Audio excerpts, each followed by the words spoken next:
ॐ श्री गणेशाय नमः। पुष्पदन्त उवाच महिम्ना परन्ते परमविदुषो याद्य सदृशी स्तुतिर्ब्रह्मादीनामपि तदवसन्नास्त्वयि गिर अथा वाच्यः सर्वस्वमतिपरिणामावधिगृणन् ममाप्येषा स्तोत्रे हरनिरपवादः परिकर अतीतः पन्थानन्तव च महिमा वा मनसयोरतद्व्यावृत्यायं चकितमभिदत्ते श्रुतिरपि सकस्य स्तोतव्यः कतिविधगुणः कास्य विषय पदे त्वर्वाचीने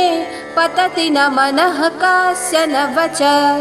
मधुस्फीता वाचः परम अमृतं निर्मितवतस्तव ब्रह्मन् किं वा गपिसुरगुरोर्विस्मयपदं मम त्वेतां वाणीं गुणकथनपुण्येन भवत पुनामीत्यर्थेऽस्मिन् पुरमथन बुद्धिर्व्यवसिता तवैश्वर्यं यत्तज्जगदुदय रक्षा प्रलयकृत् त्रयीवस्तु व्यस्तं त्रिषु गुणभिन्नासु तनुषु अभव्यानामस्मिन् वरदरमणीयामरमणिं विहन्तुं व्याक्रोशिं विदधत इहैके जडधिय किमिह किङ्काय स खलु किमुपायस्त्रिभुवनं किमाधारो धाता सृजति किमुपादान इति च अतर्क्यैश्वर्ये त्वयि अनवसरदुःस्थो हतधिय कुतर्कोऽयं कश्चिन्मुखरयति मोहाय जगत् अजन्मानो लोकाः किमवयववन्तोऽपि जगताम् अधिष्ठातारं किं भवविधिरनादृत्य भवति अनीशो वा कुर्याद् भुवनजनने कः परिकरो यतो मन्दास्त्वां प्रत्यमरवरसंशेरत इमे त्रयी साङ्ख्यं योगः पशुपतिमतं वैष्णवमिति प्रभिन्ने प्रस्थाने परमिदमदः पाठ्यमिति च रुचीनां वैचित्र्यादृजुकुटिलनानापथजुषान् नृणामेको गम्यस्त्वमसि पयसामर्णव इव महोक्षः खट्वाङ्गं परशुरजिनं भास्मफणिना कपालं चेतीया तव वरदतन्त्रोपकरणं सुरास्तान्तां वृद्धिं ददति तु भवद्भ्रूप्रणिहितां न हि स्वात्मा रामं विषयमृगतृष्णा भ्रमयति ध्रुवं कश्चित् सर्वं सकलमपरास्त्वाद्ध्रुवमिदं परो द्रव्याद्रव्ये जगति गदति व्यस्तविषये समस्तेऽपि तस्मिन् पुरमथनतैर्विस्मित इव स्तुवन् जिह्मे नीत्वां न खलु ननु दृष्टा मुखरता तवैश्वर्यं यत्नात् यदुपरि विरञ्चिर्हरिरध परिच्छेन्तुं याता वनलमनलस्कन्धवपुष ततो भक्तिश्रद्धा भरगुरुगृणद्भ्यां गिरिशयत् स्वयन्तस्थिताभ्यां तव किमनुवृत्तिर्न फलति अयत्नादापाद्य त्रिभुवनमवैराव्यतिकरन् दशास्यो यद्बाहुन् अमृतरणकण्डूपरवशान् शिरः पद्मश्रेणी रचितचरणाम्भोरुहबले स्थिराया स्वद्भक्तेस्त्रिपुरहर विस्फूर्जितमिदम् अमुष्य त्वत्सेवा समधिगतसारं भुजवनं बलात् कैलासेऽपि त्वदधिवसतौ विक्रमयत अलभ्या पाताले प्यलसचलिताङ्गुष्ठशिरसि प्रतिष्ठा त्वय्यासीत् ध्रुवमुपचितो मूयति खल यदद्धिं सूत्राम्नो वरद परमौच्चैरपि सतिम् अधश्चक्रे बाणः परिजनविधेया त्रिभुवन न तच्चित्रं तस्मिन् वरिवसितरित्वा चरणयोर्न कस्याप्युन्नत्ये भवति शिरसस्त्वयि अवनति अकाण्ड ब्रह्माण्ड क्षयचकितदेवासुरकृपा विधेयस्या सिद्ध्यस्त्रिनयन विशंसं हृतवत सकल्माषः कण्ठे तव न कुरुते न श्रियमहो विकारोऽपि श्लाघ्यो भुवनभयभङ्गा व्यसनिन असिद्धार्था नैव क्वचिदपि सदेवासुरनरे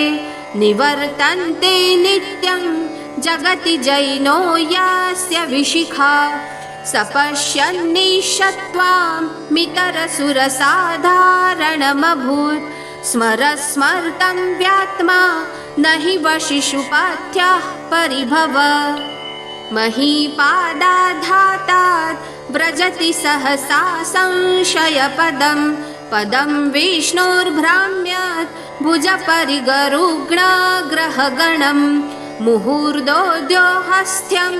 यात्निभृजटाताडिततटा जगद्रक्षायै त्वं नटसि ननु वामैव विभुता वियद्व्यापीतारा गणगुणितफेनोदमरुचि प्रवाहो वाराम्यः वृषतलघुद्रष्टा शिरसि ते जगद्द्वीपाकारं जलधिवलयन्तेन कृतमि त्यनेनैवो नय्यन् द्रुतमहिमदिव्यं तव वपु रथः क्षोणीयन्ता शतद्रुतिरगेन्द्रो धनुरथो रथाङ्गे चन्द्रार्कौ रथचरणपाणिः शर इति दिदक्षोस्ते कोऽयं त्रिपुरतृणमाडम्बरविधिर्विधेयैः क्रीडन्त्यो न खलु परतन्त्राः प्रभुदिय हरिस्ते साहस्रं कमलबलिमाधाय पदयोर्यदेको नेतस्मिन् निजमुदहरन्नेत्रकमलं गतो भक्त्युन्द्रेकः परिणतिमसौ चाक्रवपुषा त्रयाणां रक्षायै त्रिपुरहर जागर्ति जगतां क्रतौ सुप्ते जाग्रत् त्वमसि फलयोगे क्रतुमतां क्व कर्म प्रध्वस्त्वं फलति पुरुषाराधनमृते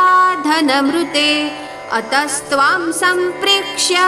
क्रतुषु फलदान प्रतिभुवं श्रुतौ श्रद्धां बद्ध्वा दृढपरिकरः कर्मसुजन क्रियादक्षो दक्ष क्रतुपतिरधीशास्तनुभृतां ऋषीणामार्त्विज्यं शरणदसदस्यासुरगणा क्रतुभ्रेशस्त्वत्तः क्रतुफलविधाना व्यसनिनो ध्रुवं कर्तुं श्रद्धा विदुरमभिचाराय हि मखा प्रजानाथन्नाथ प्रसभमभिकं स्वान्दुहितरं गतं रोहिद्भूतां रिरमैषु मृष्यस्य वपुषा धनुष्पाणिर्यातन् दिवमपि सपत्राकृतममुन् त्रसन्तन्तेऽद्यापि त्यजति न मृगव्याधरभस स्वलावण्या शंसा धृतधनुषमह्नाय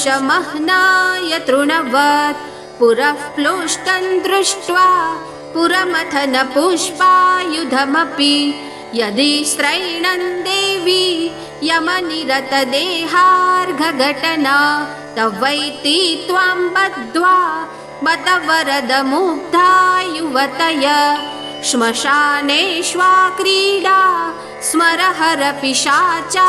सहचरास् चिताभस्मालेपस्रगपिनुकरोटी परिकर अमङ्गल्यं शीलं तव भवतु नामैवमखिलन् तथापि स्मर्तॄणां वरद परमं मङ्गलमसि। मनः प्रत्यक्चित्ते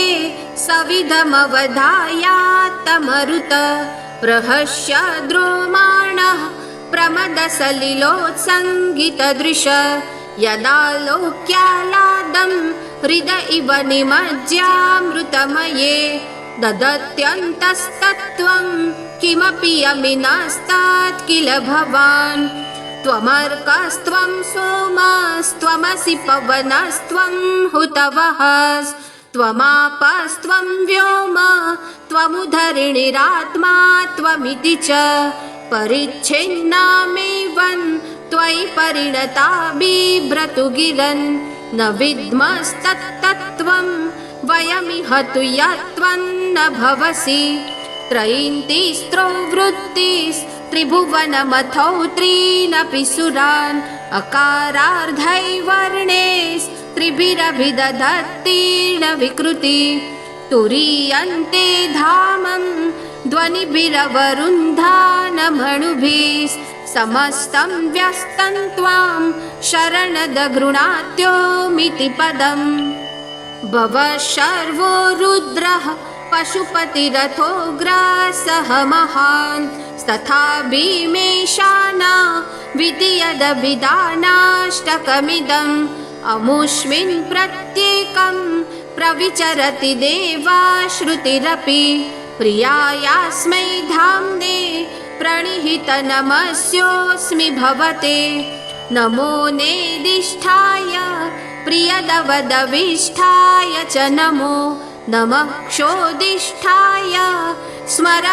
स्मरहरमहिष्ठाय च नमः नमो वर्षिष्ठाय त्रिनयनयविष्ठाय च नमो नमः सर्वस्मै ते तदिदमिति शर्वाय च नमः बहुलरजसे विश्वोत्पत्तो भवाय नमो नमः प्रबलतमसे तत्संहारे हराय नमो नमः जनसुखकृते सत्त्वोद्रिक्तो मृडाय नमो नमः प्रमहसि पदे नैस्त्रगुणे शिवाय नमो नमः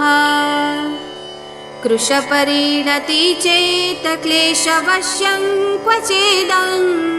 क्व च तव गुणसीमोल्लङ्घिनी शश्वदृद्धिः इति चकितममन्दि कृत्य मां भाति राधात् वरदचरणयोस्ते वाक्यपुष्पोपहारम् असितगिरिसमं स्यात् कज्जलं सिन्धुपात्रे सुरतरुवरशाखा लेखनी पत्रमुर्वी लिखति यदि गृहीत्वा शारदा सर्वकालं तदपि तव गुणानामीश पारं न याति असुरसुरमुनीन्द्रै अर्चितस्येन्दुमौलेर्ग्रथितगुणमहिम्नो निर्गुणस्येश्वरस्य सकलगणवरिष्ठः पुष्पदन्ताभिधानो रुचिरमलघुवृत्तैस्तोत्रमेतच्चकार अहर हर नवद्यन् दुर्जटैस्तोत्रमेतत् पठति परमभक्त्या शुद्धचित्तः पुमान्यः स भवति शिवलोके रुद्रतुल्यस्तथात्र प्रचुरतरधनायुः पुत्रवान् कीर्तिमांश्च महेशान्नापरो देवो महिम्नो नापरा स्तुतिः अघोरान्नापरो मन्त्रो नास्ति तत्त्वं गुरोः परम् दीक्षादानन्तपस्तीर्थं ज्ञानं यागादिका क्रिया महिम्नस्तव पाठस्य कलान्नार्हन्ति षोडशीम् कुसुमदशननामा सर्वगन्धर्वराजः शिशुशशिधरमौलेर्देवदेवस्य दासः स खलु निजमहिम्नो भ्रष्ट एवास्य रोषात् स्तवनमिदमकार्षित् दिव्यं महिम्नः सुरवरमुनिपूज्यं स्वर्गमोक्षैकहेतुं पठति यदि मनुष्य प्राञ्जलिर्नान्यचेता व्रजति शिवसमीपं किन्नरे स्तवनमिदममोघं पुष्पदन्तप्रणीतम् श्रीपुष्पदन्तमुखपङ्कजनिर्गतेन स्तोत्रेण किल्बिषहरेण हरप्रियेण कण्ठस्थितेन पठितेन समाहितेन सुप्रीणितो भवति भूतपतिर्महेश इत्येषा वाङ्मयी पूजा श्रीमच्छङ्करपादयो अर्पिता तेन देवेश प्रियतां मे सदा शिव तव तत्त्वं न जानामि कीदृशोऽसि महेश्वर यादृशोऽसि महादेव तादृशाय नमो नमः एककालं द्विकालं वा त्रिकालं यः पठेन्नरः सर्वपापविनिर्मुक्तः शिवलोके महीयते इति श्रीपुष्पदन्तविरचितं शिवमहिम्नः स्तोत्रं सम्पूर्णम् नमः पार्वतीपतये हर हर महादेव।